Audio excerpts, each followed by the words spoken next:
حضرت خواجہ سلمان تنسوی رحمۃ اللہ علیہ اپنے زمان مبارک میں ایک دن حجام سے اپنے سر مبارک کے بال اس طرح سے صاف کروا رہے تھے کہ حجام نے آدھے سر کے بال صاف کیے اور پھر اچانک زور سے رونے لگ گیا اور آپ نے پیچھے مڑ کے اس سے وجہ دریافت کی۔ حجام نے کام چھوڑ کے با ادب سامنے کھڑے ہو کے اپنی دستان گم سنائی کہ حضرت، میرا ایک اکلوتا بیٹا تھا جو کافی عرصے سے گم ہو گیا ہے اور میرے بھائی کی بیٹی اب جوان ہو گئی ہے۔ میں نے اپنے بیٹے کی شادی اس سے کرنی تھی۔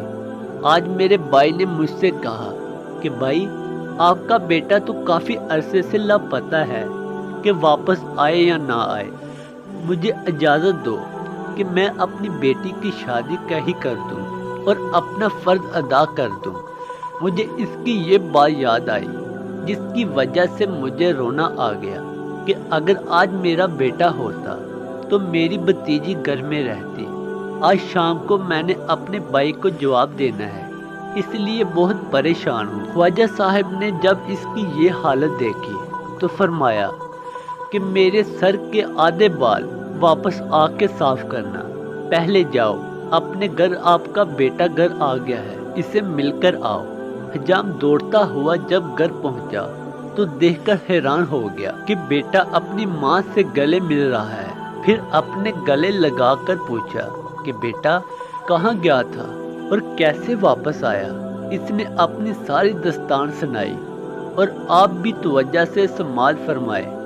بیٹے نے کہا، ابا، مجھے کچھ لوگوں نے پکڑ کر ہندوستان میں جا کر دلی میں ایک ہوٹل والے کے ہاتھوں بیچ دیا اور مجھے گھر کا پتہ معلوم بھی نہیں تھا کیونکہ اس وقت میں بہت ہی چھوٹا تھا۔ اب میں جب کہ کافی بڑا ہو گیا ہوں اور آج اس ہوٹل پر کام کر رہا تھا کہ ایک بزرگ آیا اور آدھے سر سے گنجا تھا اور اس کے آدھے سر کے بال تھے۔ اس نے آ کر مجھے کہا کہ بیٹا، مجھے روٹی لا کر دو۔ میں نے اسے روٹی دی اور واپس مڑا تو پیچھے سے اس نے آواز دی کہ بیٹا، روٹی بلی اٹھا کے لے گئی ہے، بھاگو اس سے روٹی لو۔ میں بلی کے پیچھے بھاگا تو مجھے بلی تو نہیں مل سکی۔ اب میں حیران ہوا کہ دلی سے اپنے گھر تون سے کیسے پہنچ گیا ہوں۔ اب حجام اپنے بیٹے کو ساتھ لیے ہوئے جب دکان پر پہنچا تو سامنے خواجہ صاحب بیٹھے مسکرا رہے تھے تو اس کے بیٹے نے کہا، ابا جان، یہی تو وہی بزرگ تھے۔ نگاہ ولی میں وہ تصویر دیکھی، بدلتی ہزاروں کی تقدیر دیکھی۔